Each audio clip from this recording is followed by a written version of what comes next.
top off. I'm dripping like hot sauce. I got drink in this clean. Hey you guys, what's up? Welcome back to your girl GUHH channel. We got Growing Up Hip Hop to discuss today. Growing Up Hip Hop kind of just gave us like, you know, a filler episode to basically suffice for all the drama that's going to happen next week. Next week is where, you know, they're really going to give us, I guess, the real behind the beef of Twist and Jojo, which is still pretty confusing how both of them explained it. And then we'll possibly see Teetee having a confrontation with Sam because Egypt brought Sam to the baby shower. And we all know that Teetee has been definitely keeping her distance from Sam after all the mess he caused in between his family. But nonetheless, we'll get into it, talk about it. Then hopefully I'll be able to get to you guys with an episode of Daily Squeeze because a lot of stuff is, y'all, a lot of these celebrities is just messing up. I don't know what it is. It's something in the air, something in the water, but bitches is messing up, okay? And we're going to talk about it, of course, but let me get through this review first, and then hopefully later on, I'll be able to either download it today or I might do it tomorrow because I have no reviews or nothing on Friday. So I might just post it tomorrow. But nonetheless, let's get into Growing Up Hip Hop. So the episode opens up with Angela. She's trying to do some boxing, of course, stay in shape. And then on top of that, she has her stalker that has been hitting her and her family up. Telling her that he's going to be there at the pop-up shop that she's doing. So she invited Bow Wow over, and we all know she enjoys having Bow Wow, you know, fawn over her. As much as she likes to play like, oh, it bothers her, it's a boost for her confidence. It's a boost for her ego because we all know, and kind of how she explained later on in the episode, Angela never necessarily was, you know, the popular sister. We'll just put it that way. So having Bow Wow always be there to talk about her booty and, you know, how fine she is and he ready to be the stepdaddy and stuff like that. Like, she enjoys it. And of course, they're going to play it up for the show. But nonetheless, Bow Wow's all chunky ass because he's going on tour. She wants to be there for him to help him because he needs to be in shape to be on stage. Man, Bow Wow made that thing 2 minutes and was already breathing heavy. But Angela fills him in on the stalker and stuff like that. And he's nervous for her. And, you know, of course, they just continue on with their flirting. And he was like, give me a drink. And she's like, no, it's just backwash. She's like, girl, like your tongue ain't never been in my mouth before. And her assistant was like, on that note, let's dip. Man, could Bow Wow and Angela get back together? Y'all drop down in the comments and let me know. Do y'all think they should get back together or not? So moving on, we see Vanessa. She's talking to her dad, Rev Run. You know, she's on this weight loss journey. And she tells her dad about how, you know, Angela surprising her with the photo shoot kind of threw her off. Like, you know, she's seeing all these beautiful women saying that they're confident in their body no matter the shape, but she's just not there yet. She has not figured out how to appreciate her body at the weight she is. So, you know, the dad, of course, Rev Run is like, girl, like, love your body, do you, no matter what. People are always going to find something to judge. So make sure you're comfortable with yourself. Now, she did go get a consultation for liposuction, and she was considering it, and Rev, you know, was like, look, you do whatever you want to do. I'll be there for you. If you want to go the weight loss journey route, cool. If you want to do the liposuction route, cool. I think for Vanessa, I mean, either one will do. Like, do you, boo-boo. Like, nobody's going to judge you for getting liposuction. The hell, all the moms do. It's like a mommy makeover thing. They get the liposuction or the tummy tuck. They get a boob lift and an ass lift. That's like the mommy makeover. They do all of that because all that shit starts to sag after you have a kid and you old and you age and gravity takes over. That's just how it works. But yeah, she was talking to Rev about that. And he basically just told her, you know, figure out what you want to do. And you know, your sister will be there to support you because she kind of felt like Angela necessarily wasn't getting it the last time that she talked to her at the photo shoot. She was kind of like, Angela, you know, just, you know, not really understanding, you know, where I'm coming from. And, you know, later on in the episode, they get a chance to, you know, talk about it. But after that, we see Teetee actually talking to her mom. I guess they were like on video call or something like that. And Teetee's kind of having a hard time, you know, with kind of adjusting to the pregnancy. And, you know, she tells her mom, like, she always had this idea of being married first, you know, possibly traveling along with her spouse, you know, having a certain business before having kids. And, you know, that just didn't necessarily happen that way. So Teetee's having to obviously adjust her plans around having this baby come. But, girl, the pull-out method obviously didn't work. I guess you didn't use a condom, you know, or I guess y'all just weren't taking proper precautions. So this is what you got to deal with. You got to deal with having a baby grow in your stomach. But the mom gave good advice, just told her, like, you know, everything will be okay. It'll work itself out. You'll get there. Don't be disappointed. You know, stuff will fall where they may. And then she talks about how she actually got a chance to make up with Egypt at, you know, Tyran's gym opening. And, you know, she was glad that she got to talk to Egypt and just Egypt, because when you definitely can tell there's a difference. When Egypt is by herself, she's not, there's always like this different kind of representative, as people like to call it. The representative of you was like the face that you put on for people. And every time she's with Sam, she has on this hard act, like, I'm gonna defend my man, like we gonna ride together, die together, like Bonnie Clyde, or how he likes to put it, you know, Harley Quinn and the Joker type situation. And it doesn't have to be like that, Egypt. But when she, you know, Teetee appreciated the fact that she finally admitted, you know, oh, I never thought you were in love with Sam.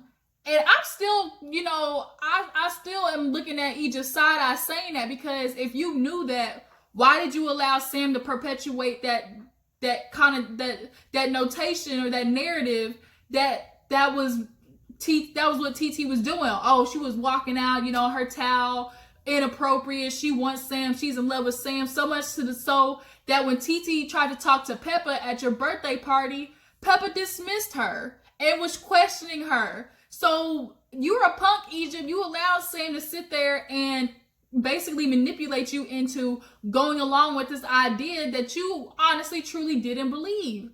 And that's why people have a problem with your relationship, because this boy who came out of Timbuktu has the ability to control your mind. As much as you don't see it right now, you'll see it eventually. But he allowed you to sit there and go against something that you believed and knew yourself, which was you didn't believe Teetee was in love with him or wanted to get with him, but you still rode after Sam and followed that.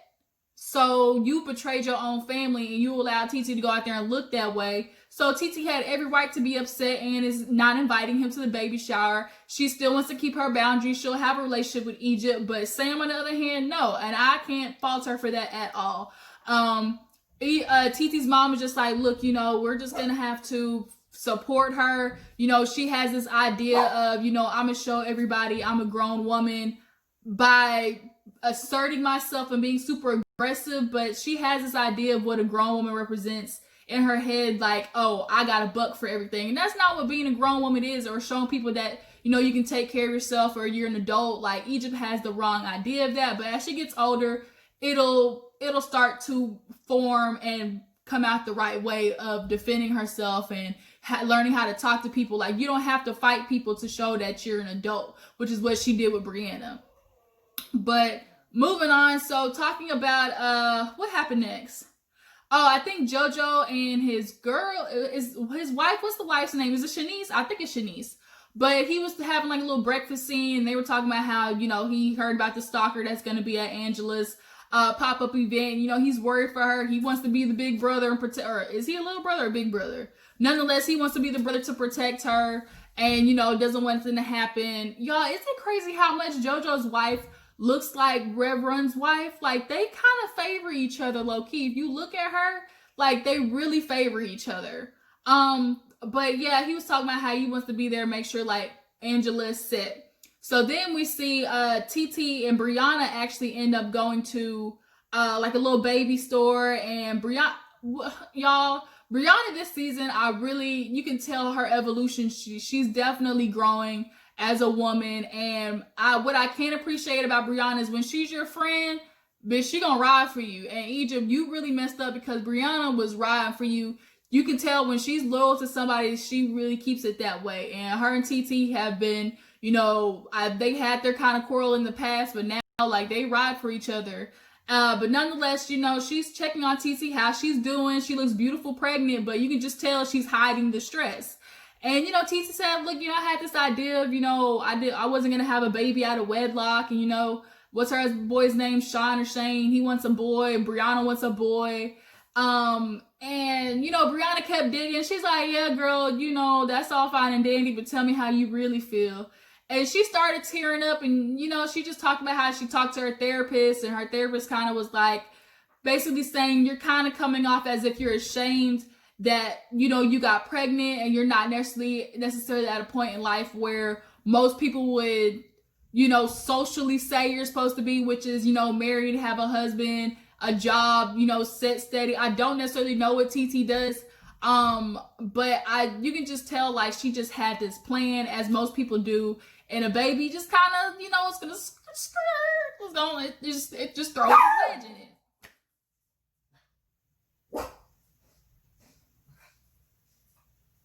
See what I gotta do with it. You done, Chico? Sit down. Anyways, like I was saying, Teetee basically was saying, obviously she doesn't know that Sean or Shane is gonna propose to her, but she just kind of feels like, you know, I want to have more prepared. I want to be able to have a job, something steady, and hopefully she gets there to that point where, you know, she's realizing like maybe things didn't go as originally planned, but you know, you just gotta move and shake with what life gives you. I think Teetee will be a great mother. She'll finally get in the groove of things. I just hope that it doesn't make her resentful necessarily, because, you know, some that comes out in your kids. I hope she, like, that all could turn into possibly, you know, postpartum depression. Like, I just hope that she doesn't go through that, or doesn't take it out on her dude, because, you know, you can already tell that she's obviously the more dominant one in the relationship. He's kind of passive, you can tell. But it was really nice seeing how Brianna was just there to comfort her, be a listening ear. Brianna doesn't get a lot of credit for, you know, her softer side, because from the beginning we knew Brianna was about that life. She was always ready to fight. She was doing the most, but she does have a softer side, and, you know, we see it more this season a little bit. But moving on, so we see Vanessa go see Angela. You know, they're talking. Angela's talking about how, you know, she's dealing with this stalker and she's gonna have security there. She's gonna have his picture up and stuff like that. How he showed up to her place unannounced that one season. We all remember that he was on the camera view. But Vanessa basically was talking to her about how, you know, she felt at the photo shoot and how, you know, Angela wasn't necessarily getting where she was coming from. And Angela kind of apologized and was like, yeah, you know, but Vanessa, like, I want to tell you, like, I get it. Like, I used to be there. I understand.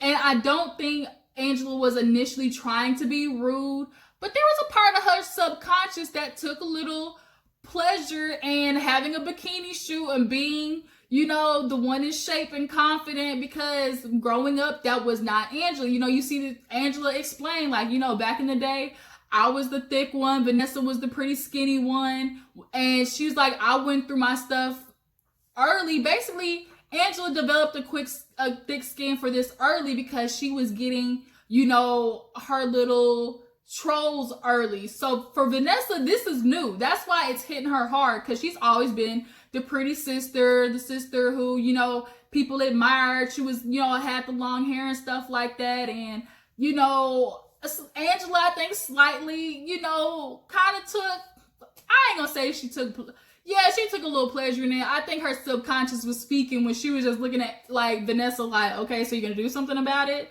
Like, I think she was just being super hard on her because she wasn't really having any sympathy for her, because she was like, bitch, I've been through this. I was going through this stuff at 14, 15, 16, girl, like, get over it. That's kind of how it almost came across. But now Angela's understanding, like, you know, I've been there. They can relate to it.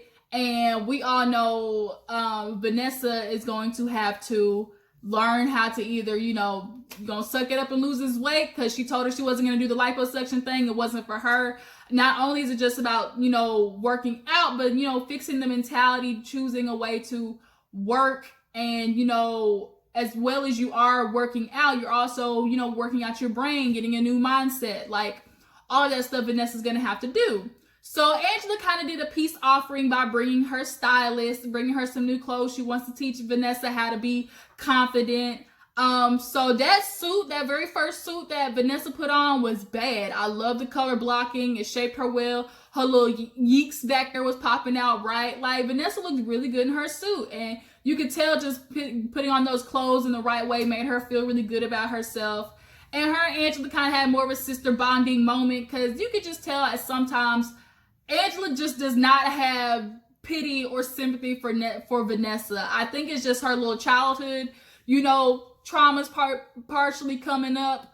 for feeling kind of like the outcast or the ugly duckling growing up. But I think now that they're both moms and stuff like that, they'll be able to bond more. So we get to the end of the episode and we see Jojo and Twist, before the cameras were on, had an altercation. And Jojo's running around like, oh my God, I'm mad, I'm heated, he disrespected me, he buffed me. Twist is saying, Jojo, I don't like the way you talking to me.